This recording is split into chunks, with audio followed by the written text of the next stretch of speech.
You have to truly believe in the magic. Hey Magic fans, and welcome to Penny for Your Thoughts, the podcast of the Orlando Magic UK. Today is Friday the 28th of April, and we are recording this episode where we are going to be talking about Paolo Banchero having been announced as Rookie of the Year and looking at the playoffs with an eye to our own off-season. So, first of all, as always, I am joined by the inimitable Mikey Clark. How you doing, my friend? I'm doing well, mate. I've ripped my bracket up for the year after the Clippers and the Bucks both got dumped out in the first round. So that just continues how bad my predictions have been this year. But other than that, mate, I've been good. Good man, good man. Yeah, the Bucks did me as well.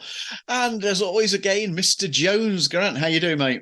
I'm all right, thank you, mate. Yeah, my Sixers are still in there. So, well, to be honest with you, it's slim pickings now in the East, isn't it? So I think we might all be Sixer fans the rest of the way. But no, I'm good, thank you, mate. How are you?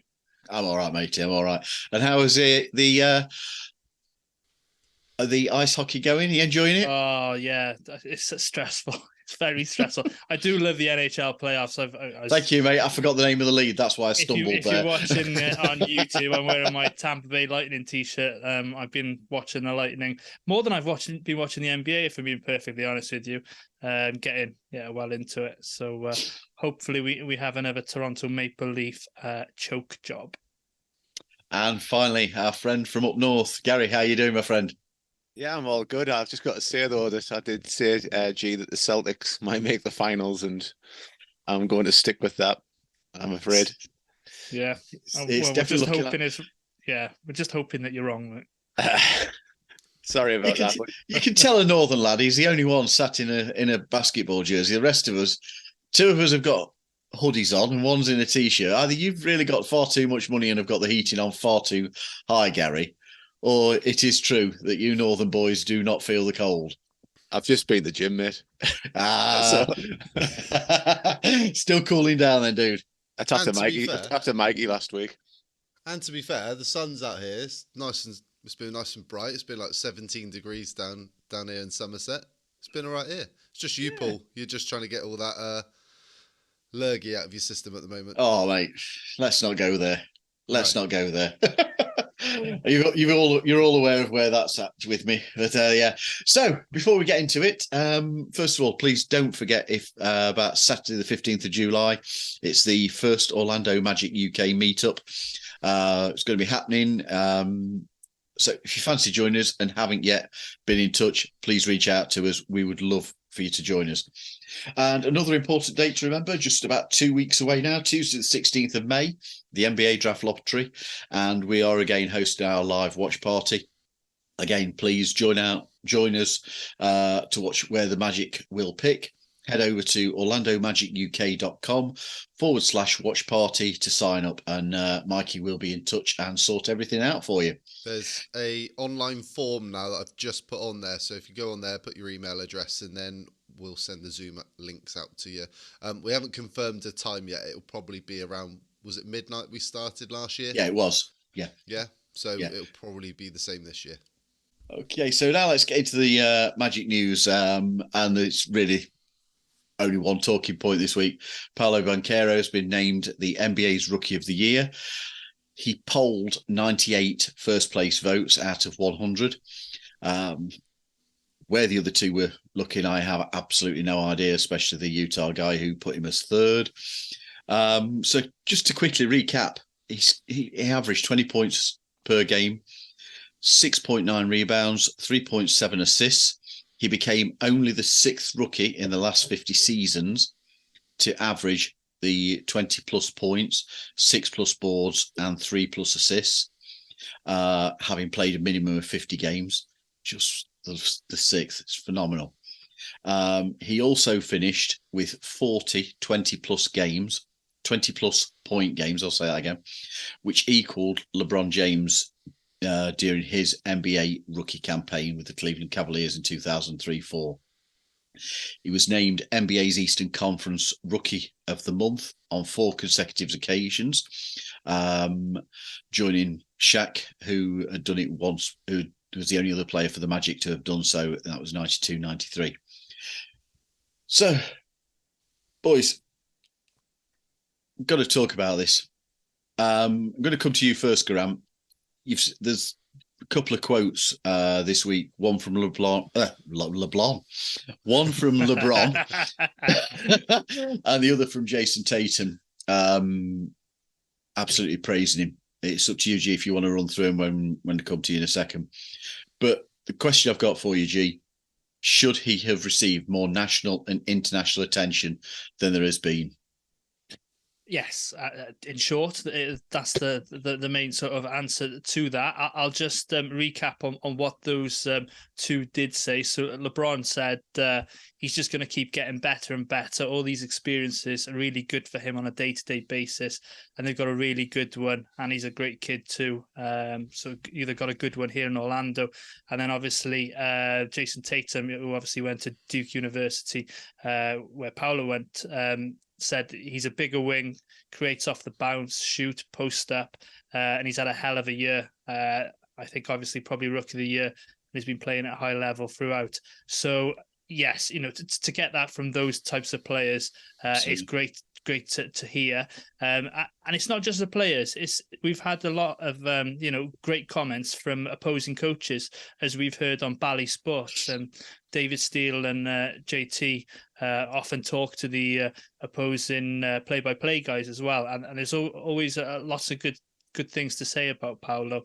But with the wins, with more national coverage, we'll get the guys on TNT to talk more about Paolo. It was actually quite exciting this week to hear the TNT guys talk about the rookie of the year, and there was a full 10 minutes spent on it, and I'm sure you guys listen to it as well. You have a bit of joking around with Shaq and Chuck and everybody, but no, that will come. We'll get some more national game. Well, we'll get a national game at least, and hopefully we'll be in the playoffs next season now. So we should get a lot more national attention going forward. Maybe something that was a little bit lacking this season, I think. I think I saw you quote something or comment on the ESPN thing, G, where they were interviewing Paolo about Rookie of the Year. And one of the main questions was, what would you think of getting Wembanyama at Orlando? You're talking about, you're meant to be interviewing this guy about his achievement, not about this other guy. And I just think that showed the level of disrespect. Yeah, that his rookie campaign has received. I'm sure I saw you comment on it, G. Yeah, so obviously we've got Banchero, so there's a lot less pressure on the Magic front office to get the next pick right. So if we don't get Victor or Scoot, then we've already got the guy there.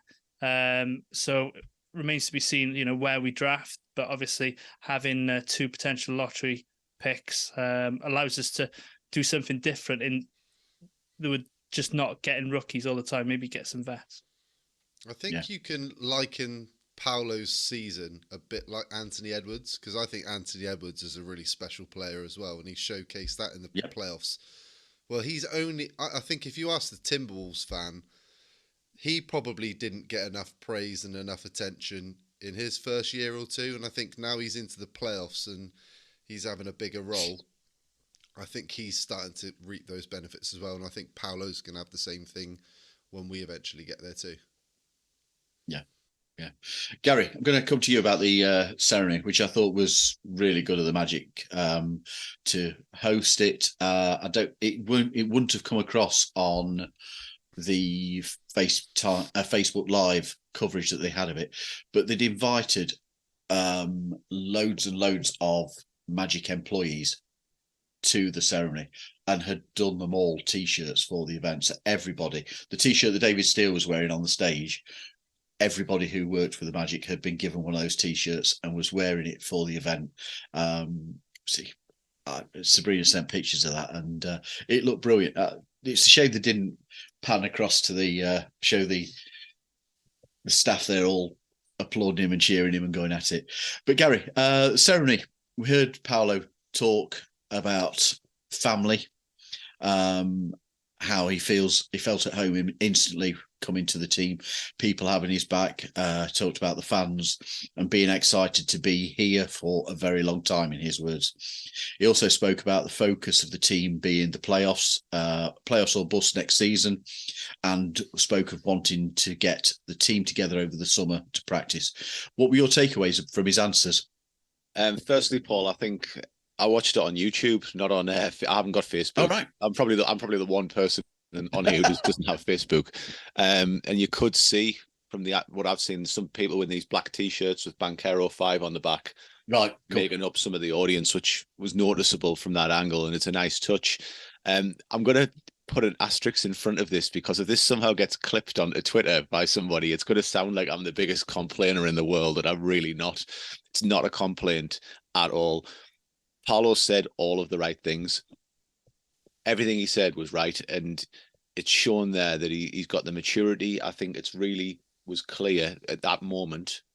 He was very, very happy in Orlando, which is interesting to me, because if you remember when we drafted him, there was the takes on Twitter and such from some people that were like, Paolo Banchero doesn't want to be in Orlando. Look at his face. Nothing to do with the fact he was shocked because he was expecting to go 3. And, we know the backstory to that.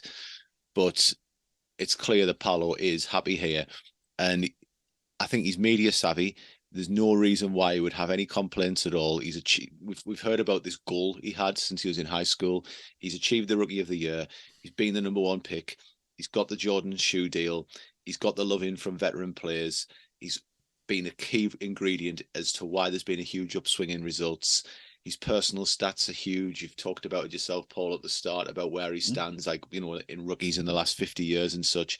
He's part of an exciting young team, and he's got a coach who seems to be really popular in the front office who is saying we're going to build around him. So for what it's worth, I actually believe everything he said for this minute, what it's been said. And that's important, because I think the context is always important whenever anyone speaks. And I think right now Paolo is delighted, and it's our job to keep it that way. I do expect to be in the playoffs next season. It is playoffs or bust.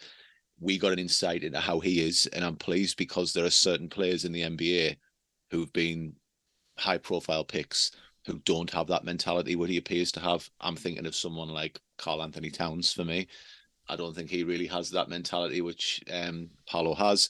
So I think that's huge. I will always go back with any player ever who we have. So whether it's now, the future, or whatever, to the end of the finals when we lost to the Lakers. Sorry to bring that up, G. And we saw Dwight and Jameer sitting on the court at the end watching it, and it was this moment of, they've done it now, but it's going to be our time. So look at the disappointment, because we're going to build on that. And it was that attitude, which similar to what we're seeing from Paolo. And we know, and I'll come to this point later on when we're talking about building winners, but it's got to be around at that moment. And we know that things can change, and it happens when we see stars get traded and leave teams and nobody ever expects it. Now, I don't think Paolo does want to leave us at all. I think he's delighted right now. But the over-elaborated point is it's the context for me. We now have to do the right things to keep him in France right in Orlando. Yeah, and I think that's perfectly reasonable for a player to have that attitude. Mm-hmm. There's nothing wrong. His loyalty has to be. We all know you go to work, first of all, to earn. Yep. But you have to like where you're working and enjoy the work you're doing for it to not be a grind every day. Mm-hmm. It's entirely reasonable, in my opinion, that a player can have a loyalty to the team, but if that situation changes or there's a better opportunity, then it's perfectly reasonable for them to explore that, in my opinion. Yeah. And I think your answer is absolutely right. I think you're absolutely bob on there, Gary. But yeah, Mikey, again, through the season, we've talked about Paolo's strengths and weaknesses. The nugget I absolutely loved that's come out about him after receiving a text message upon receiving the Rookie of the Year award. The text message came from Magic assistant offensive coordinator Randy Gregory, and it was a list of players who'd previously won the accolade and had the career disparity on that list. So you've got the players who've done really well, the players who've done less well, we'll be polite. And it's said that Paolo's eager to take the challenge on and push to be one of those players who goes on to accomplish great things after receiving Rookie of the Year. So, long-winded question to get to. What do you want to see him work on, Mikey? Well, the simple answer is everything he possibly can. Yep. Including building on good habits. I think it was something that he talked about in that interview on TNT, was about growing up. His mum made him work on a lot of the boring side of things, on his footwork and those sorts of things. And I think he's going to continue to do that. I think he's already got that in him. He's already a hard worker. That's not an issue. But I think if we're looking at specific areas of Paolo's game where he's struggled certainly this year, free throw line is definitely one of them. 73.8% for the season on 7.4 attempts. We've seen games where Paolo's gone, and we saw this right at the end of the season. He had a night where he had 13 of 14, and then follows it up the next night, goes 4 for 11. And I think it's those inconsistencies that he needs to work on. The fundamentals are there. I think the form is there, especially from the 3-point line as well. But we need to see that efficiency go up from the free throw line, because on 7 attempts a game, he's already really, really, really good at getting downhill and getting to the basket. So you need to convert those points. And we saw this in the playoffs with Giannis. Another player who's really good at getting to the basket, but he really struggles from the line at times. And that can be a big difference on a team winning or losing a game. So that's definitely one area that I think he's going to be working on. The other is obviously the 3-point shooting. It's such a massive part of the NBA game now. He had 29.8% on 4 attempts a game this season. He obviously had his struggles in February where he went 1 for 33, but then he followed up in March going 20 for 54 and shooting 37%. So we've seen those stretches. We've seen a big enough sample size where he can shoot the 3. The majority, I was having a look at his numbers, the majority of his attempts were above the break. Weren't a huge amount of attempts from the corners. He was 42% from the left, 23% from the right corner. I think the 3-point line is I think the 3-point shooting is just something Paolo's just got to get reps in, the same as the free throw line. He's shown that he can shoot them. He just needs to continue putting that work in.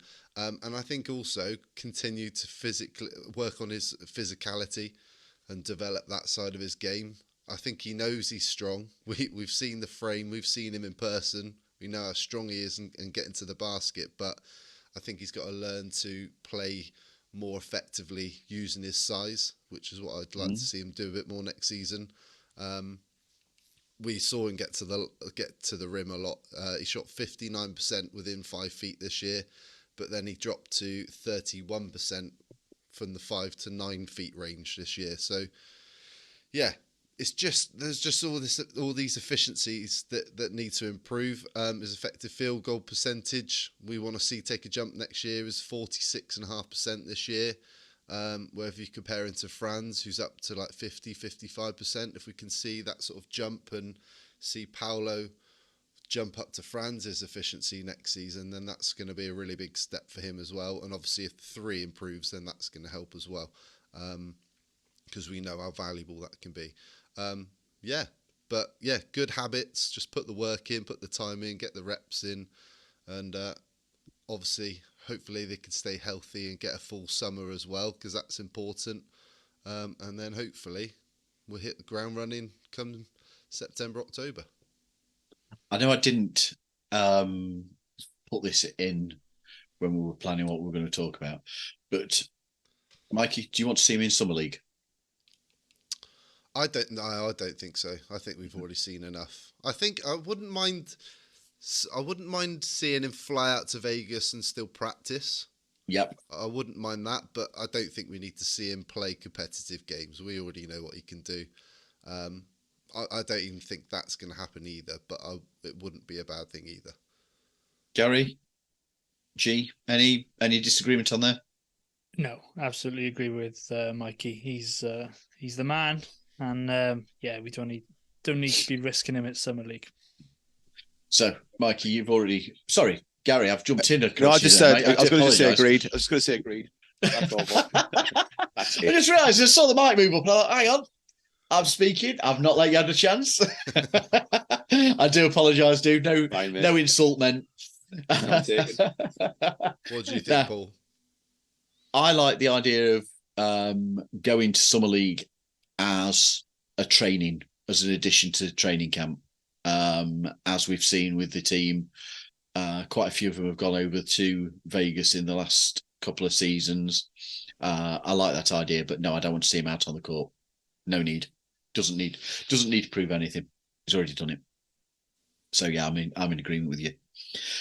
Now, we want to finish on a bit of a high as far as Paolo goes. So I'm going to come to each of you for your favourite moment or game of Paolo's rookie season. Gary, what are you going to go with, mate? Probably going to sound strange given what the outcome of the game was, but it was opening night against Detroit, and it was the big dunk, and it was the overall performance, and I believe that was the day that the Rookie of the Year race began and ended. I mean, it was a monster dunk. It was such a highlight. It was clear then. It was clear in Summer League who the best player was, or the most NBA ready player, and it was night one, opening performance, dominant, and the dip we now know was down to an injury that he played through. So the dunk, the opening night where it was like, yeah, we've got one here. Right, I remember I was sitting in Miller's Ale House with the family. We'd gone deliberately because we knew full well that they'd got the game going to be on.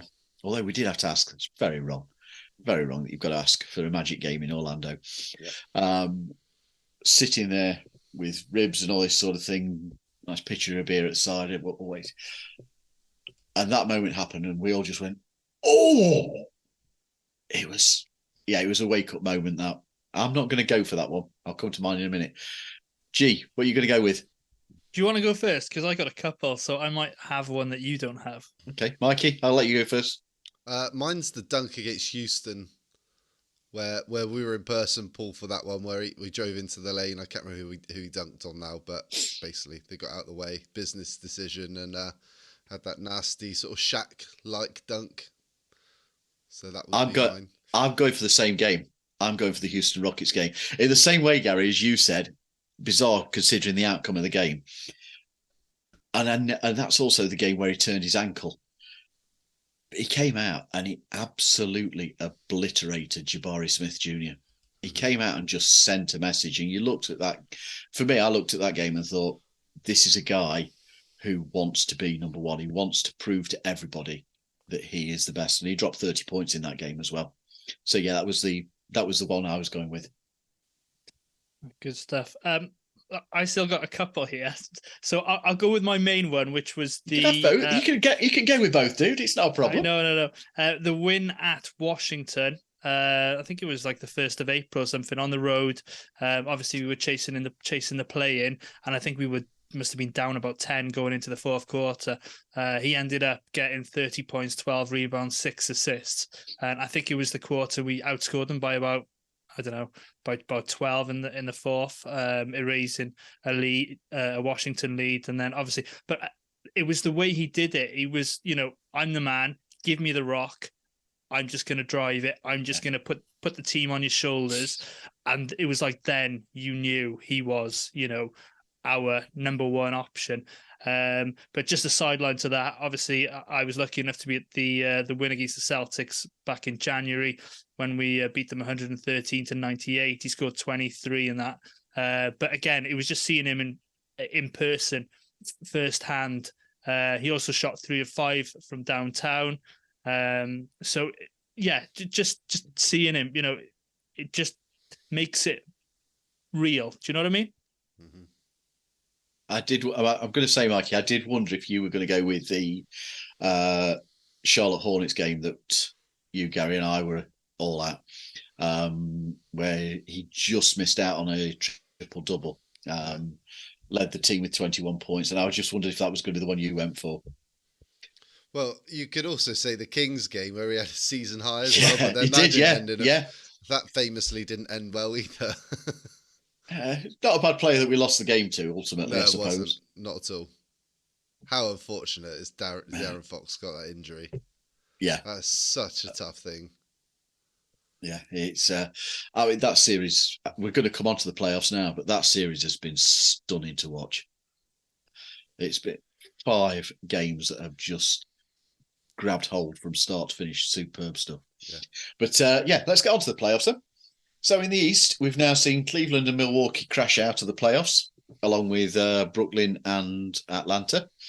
In the West, the Nuggets and the Suns have progressed at the expense of the Timberwolves and the Clippers.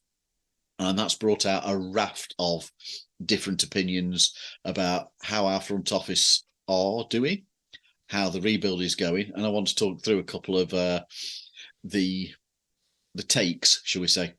So the first one, Mikey, I'm going to come to you here, is that the Heat and the Knicks are progressing. Sorry, the Heat and the Knicks progressing to the second round shows that our front office is failing. The criticism is that the Heat are always in the mix despite consistently rebuilding their squad, and that the Knicks have built, I can't believe I'm actually saying this, the Knicks have built quicker than us, considering that the last time that they won a series in the playoffs was 2013, and they've only appeared once in the playoffs in 2021 since that 2013. I think we've done a little bit better on the rebuild earlier on than that. But there we go. When you sent us the agenda, I had to reread this bit. I really couldn't believe that somebody's actually put this. Oh, mate, this has been a topic, yeah. Wow. I knew you'd like this one. I mean, this one. Where do we start? I mean, I said to you guys last week, I was watching Bobby Marks, who works for ESPN, ex-front office guy for the Nets, who said no team is better set up than the Magic going into the off-season. When you consider how quickly you think, what was it, 18 months ago, we traded Vooch, Aaron Gordon, blew that team up. We had that terrible season last year where it was just loss after loss. And then all of a sudden, you get your number 1 pick. You're looking now, you got Paolo and Franz. They're your core 2 players. Then you got Markel Fultz. Better put him next in case G gets upset. Wendell, Cole, Jalen Suggs. We've got a really, really good young core players. We own all our future first round picks. We've got, obviously, hopefully this year, Chicago's 2023 first round pick if it doesn't land in the top 4. We got a second round pick next year from Denver. The following year we've got a top 5 protected pick from Denver, and then we've got another 6 first round picks coming from Boston, the Lakers, Milwaukee, Detroit. Adding to that, we've got, I think, what's the maximum somebody's at? Is it Jonathan Isaac and Fultz are earning 17 million? They're the highest paid players on the team. So you've got young players on really good contracts. So a lot of them are front loaded. You got a lot of flexibility. You got lots of potential cap space, not just this year, but next year as well. I don't need to say anything else. It's just ridiculous. They're not failing at all. I mean, and then you consider, what is it, a 12-game win improvement on last year as well?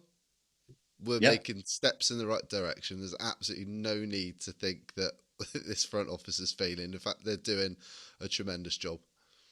The other thing I think the comparison is unfair on is that you are talking about, in the Heat and the Knicks, 2 big market teams. The Heat have had an awful lot of success over recent years. We see the sales of their jerseys. And, you look at what the Heat have done this season, fair play. You can't say anything other than brilliant job. How to take down Milwaukee, the way they took Milwaukee down, was extremely impressive. The Knicks, regardless of success, are a big market team and can attract free agents. I know that there's been some struggles recently, but in pulling off the deal that they did in the summer to get Brunson over, has clearly paid dividends. But I don't think it's a fair comparison between the markets of the teams, personally. No. Gary, any thoughts for yourself? This is one I looked at. I didn't know who to ask it on this one. I also thought about you for this one, mate. It's interesting because I had a take on Twitter about someone who was a commentator or a journalist of some description, saying about it might as it was critical and it was a Knicks related, and they just said, oh, it might as well be the Pacers and the Magic playing for the way the Knicks were getting treated in the media for their game the other night. And my reply to that was, well, when it comes to the media, they really shouldn't look at the Knicks because you haven't played in the finals this century. That's the starting point for that. And I don't think the Knicks, I think Brunson's been massive for them. RJ Barrett's a really underrated player, I think, and I think that Julius Randle's had a very, very good season this year. I don't think that team's going to win a title or go to the finals. So if that's the ultimate goal, then have they really succeeded? They're a big market team, and they haven't been able to attract a really good free agent for a long time. Yeah. So I would say that for the Knicks. And by the way, I quite like the Knicks because I love New York as a place. So I'm all for the Knicks doing well, and I would love to see them, go through. Spoelstra is the best coach in the league. Yes, I agree. Popovich. Oh no, Popovich. Pop, yeah, but easy. What's Pop got to work with now? He kind do it. He's not in the playoffs. So I would say Spoelstra's there as an all-time great coach. So is Pop. But Spoelstra's there with it, and he's doing it where he's working with, as we've said, he's Jimmy Butler. Why didn't he do this for Philly? Well, maybe it's Spoelstra. Maybe that's who's done it, It's criminal. He's never won Coach of the Year. It's crazy. Maybe, it's absolutely crazy. But I think he's the reason. He is the reason. With obviously Jimmy Butler, but he's got Jimmy Butler playing like this because we know that Jimmy Butler didn't play like this on a team that possibly should have won the title in terms of talent. That team has knocked out Milwaukee with the best player in the league on it. Spoelstra is the difference. If he coaches the Bucks, there's no way that series is even thought about at all. And I know we said it off air, but I really think Mike Budenholzer's probably not wanting to answer the phone in the next couple of weeks. No. And I would put my money on Nick Nurse taking over there. What do you guys think will happen in the next round? Just before we get into the next point, obviously Knicks Heat. Who are you taking? Go on, go with Paul. I think the Heat will win. Do you? Okay. Yeah. You do as well, Mikey? Yeah, I really do. I think they've got the experience, though. That's the problem. That's the thing. Like Gary just alluded to Eric Spoelstra. He's got the experience. He's a championship-winning coach.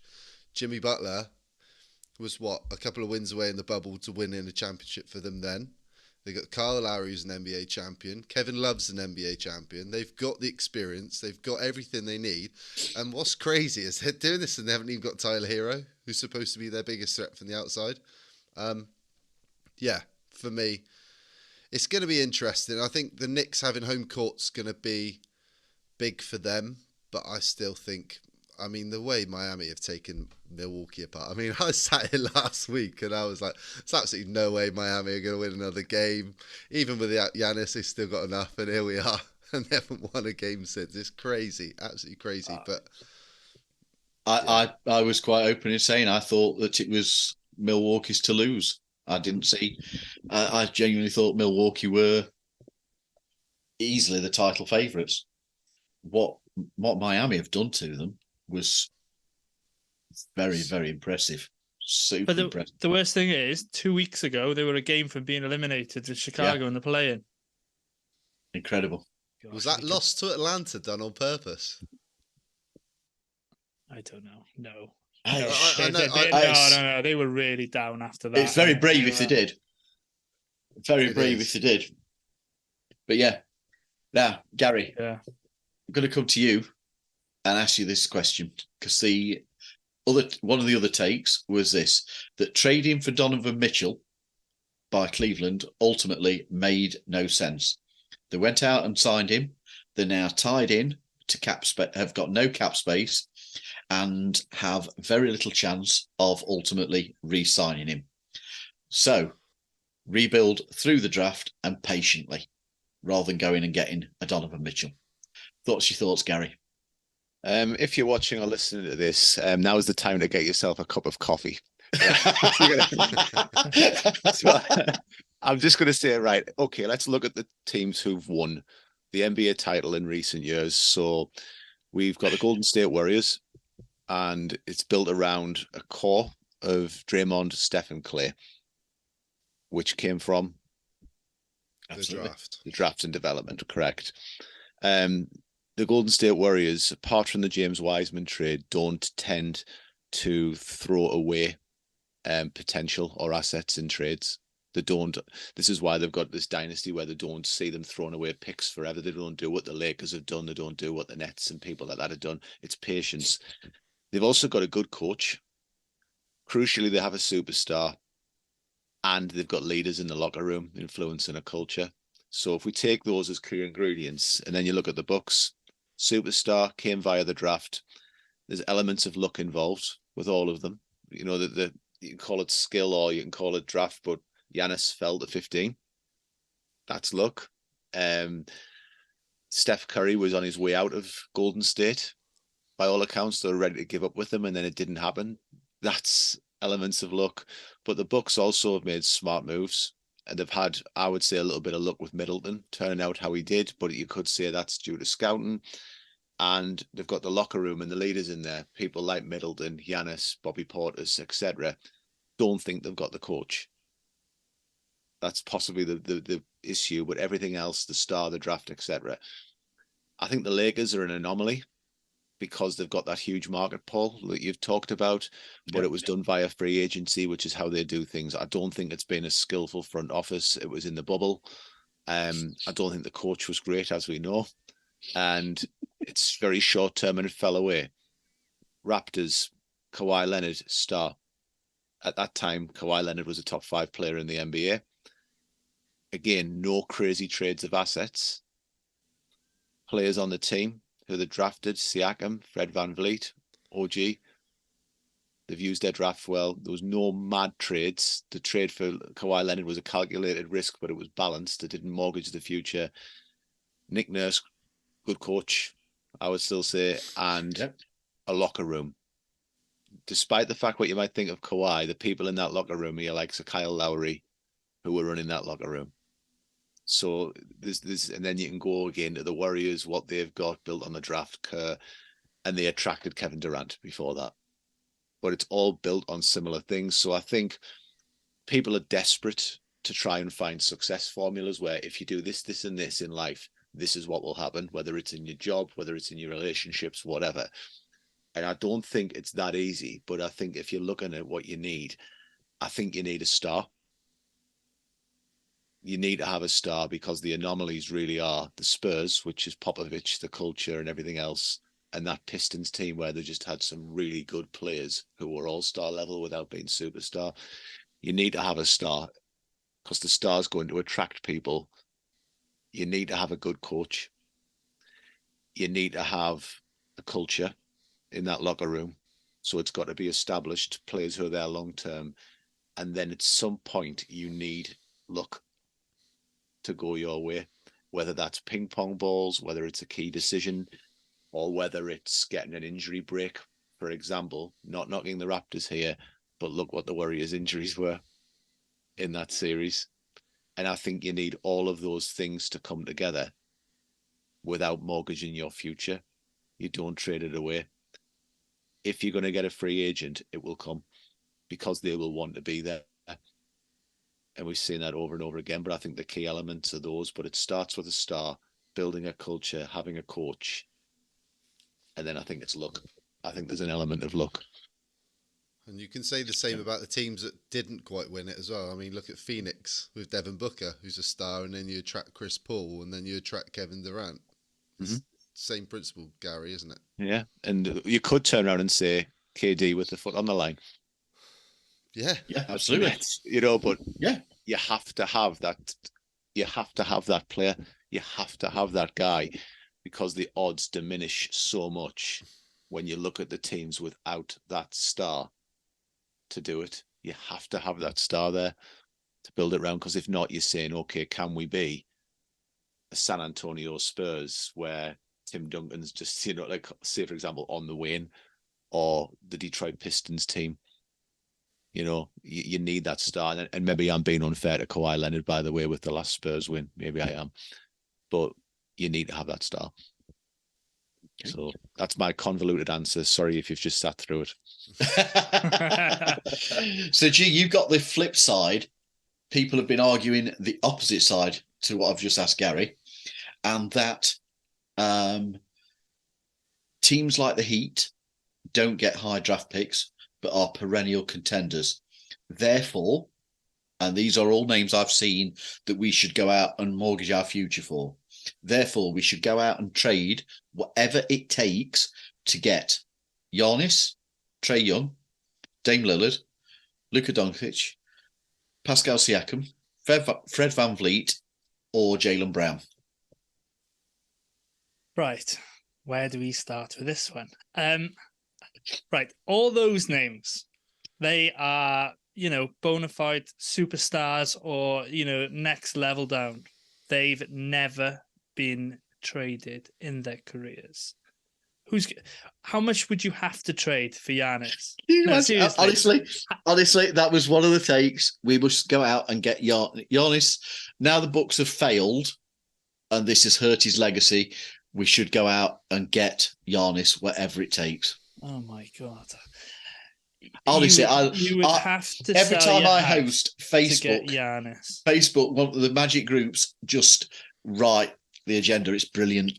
Yeah, they don't know how it works, do they? Let's be honest. No, I mean, those players are superb players, but you're gonna have to gut half the roster to get any of them.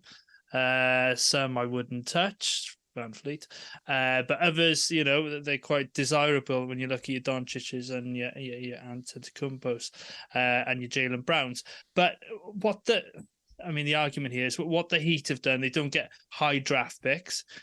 They don't. But what they do very well is they recruit players who contribute. You look at their roster now. You've got Max Strus. You've got Gabe Vincent, Omer Yurtseven, Cody Zeller. They got Kevin Love on the cheap as well. Victor Oladipo. A lot of those players contribute and have added to the culture there, and I'm not saying the other word. So the way they go about things is great, but you got to remember they were 7th or 7th seed before the play-in, ended up the 8th seed. Are they going to win the championship? Probably not. So do you want to be that middle of the road team that gets in the playoffs and finds these, diamonds in the rough that, help them contend, but, they may get to the Eastern Finals this year. For the record, I think the Knicks will take them out in 5 or 6. I think they're a bit deeper.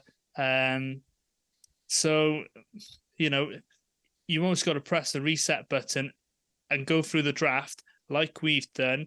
So our front office for me has done it spot on. The contracts are in the right places in terms of being front loaded. We've got a lot of flexibility with how many years are left on them. Mikey's touched upon how many draft picks we've got going forward.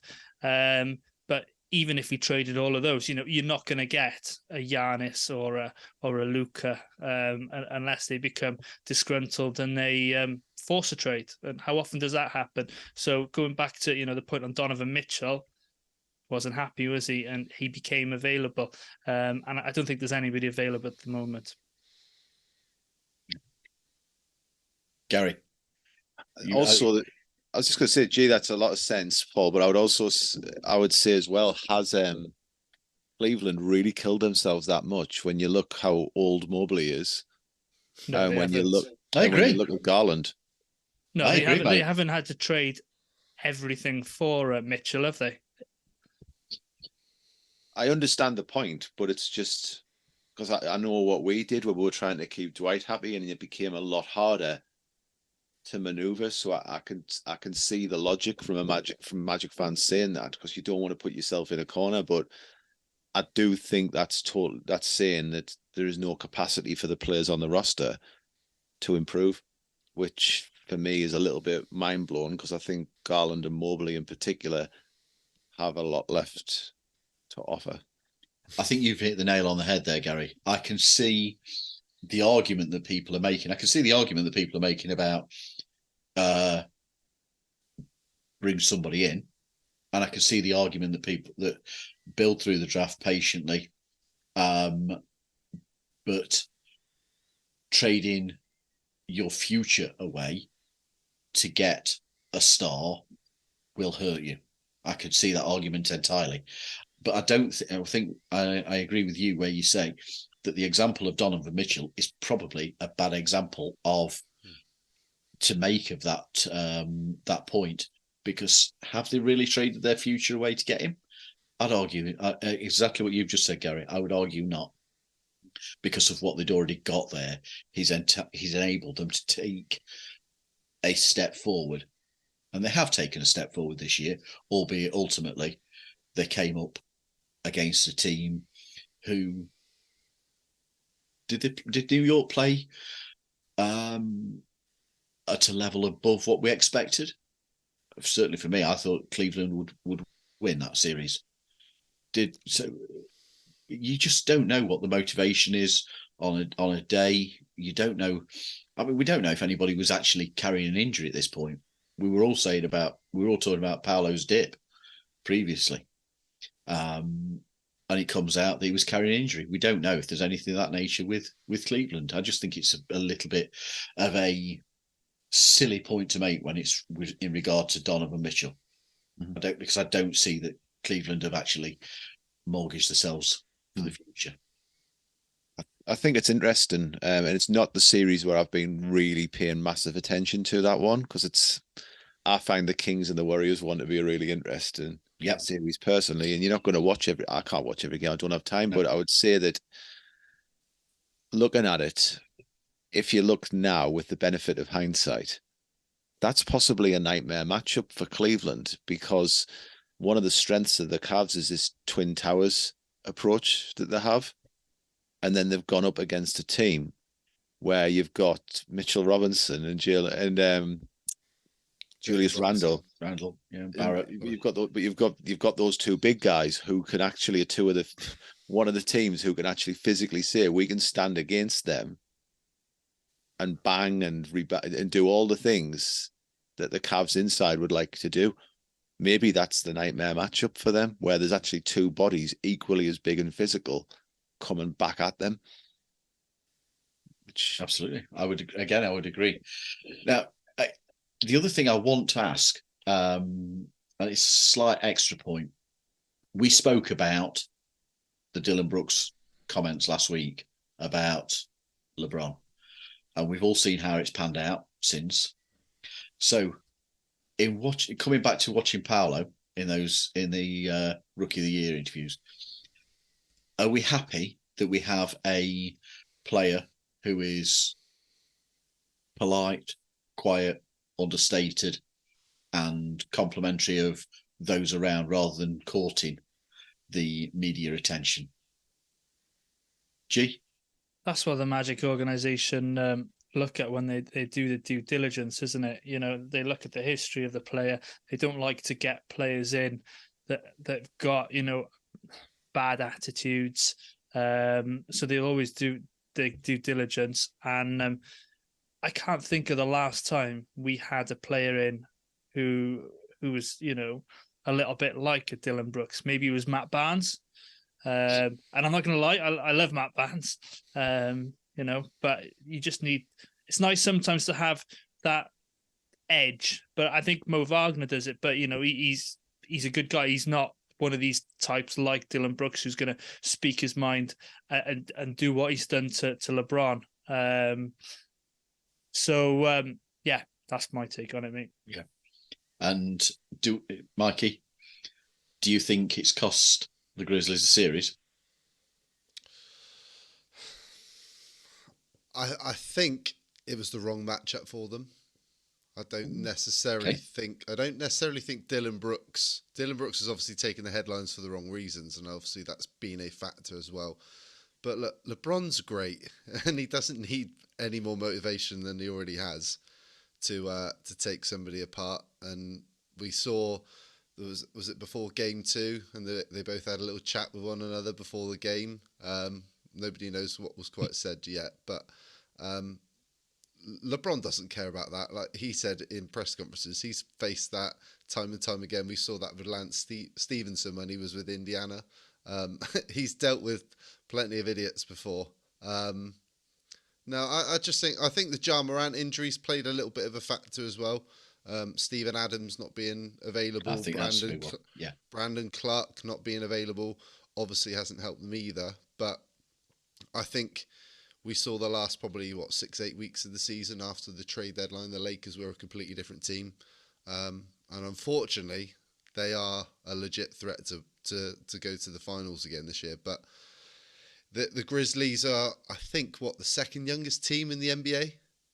My memory serves me right. So it's a bit like the Cleveland Cavaliers. It's a learning curve for a young team who have got a lot to figure out. But yeah, Dylan Brooks, that certainly hasn't helped that situation. Yeah, you know me, I like to ask questions I don't necessarily agree with the point I'm making in the question. I think it was far more complex than Dylan Brooks waking LeBron up, because LeBron was already awake. But I do think there's been an element of, all right, we'll go out and show you now.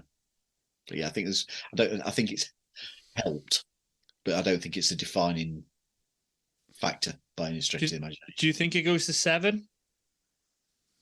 No. Do you think the Lakers close the deal tonight? I think I think both of tonight's games, the game 6s in the Warriors series and the Lakers series, are both finished tonight. I think both get finished tonight. I'm hoping they're not. I love a game 7. It'd be amazing to watch. Gary, what's your thoughts on it, mate? Game 7s, or are they? I've got a weird feeling it will go to 7, one way or another. I think it will. I don't think we're going to see both of them close out tonight. Famous last words.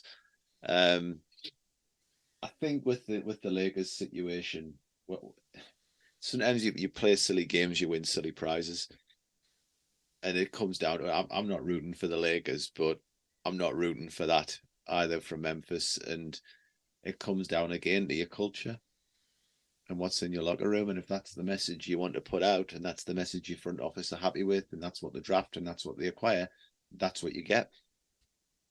And would Miami have done that? I hate to say it, but would that have come out the Miami Heat?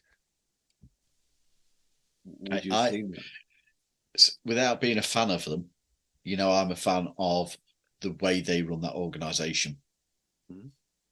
I think that Miami are the team that you look at and want to emulate how you run an organization, how you manage an organization, and how you go out and play on a court. Not necessarily the style of basketball, but how the energy and the dedication that you bring onto the court. Mm-hmm. You get the image, because it's kind of new age Pistons, isn't it? Where you want your bad boys of the NBA. That's what they're cultivating, and they're relevant, and people talk about them. And no disrespect to the Grizzlies, nobody's really done that in the history of the Grizzlies franchise. For me, anyway, people paid attention to Zach Randolph. He had a bit of like the bad boy image around them and stuff, but I think not not like this, no. And it's clearly what it is, but I don't think you would see that flying in Miami. You wouldn't see it flying under Pop with the Spurs teams. Draymond, a bit of a character, but really, I don't think the Warriors would, even outside of Draymond Green, that they would really have that much of it. The big franchises that you consider the winners wouldn't, I think, want to market themselves in this way. So, and it's a shame, because there's so many exciting players on Memphis, but it's making it really hard to like them. Those two series, I think, have been fantastic to watch. The Lakers Grizzlies has been a really good watch. It's been entertaining basketball, and then the Warriors Kings series. Wow, I just think that's been amazing. But but I think both close out tonight. So, guys, thank you for your company. I've thoroughly enjoyed doing this. To everybody watching, listening, thank you very much. Please hit the subscribe button on YouTube channel, Orlando Magic UK. For Orlando Magic merchandise, make sure you visit the NBA Store EU or Fanatics UK using our links off of the website of this podcast. Don't forget that Fanatics also carries merchandise for football, rugby, Formula One, NHL, NFL, MLB, and the WWE. And if you use our affiliate code MAGICUK10, you can get 10% discount off your entire order. Certain exclusions do apply. And please like us on Facebook, follow us on Instagram and Twitter, and subscribe to us on YouTube, as we've said, Orlando Magic UK. And so, till next time, from Gary, Geraint, Mikey, and myself, go Magic.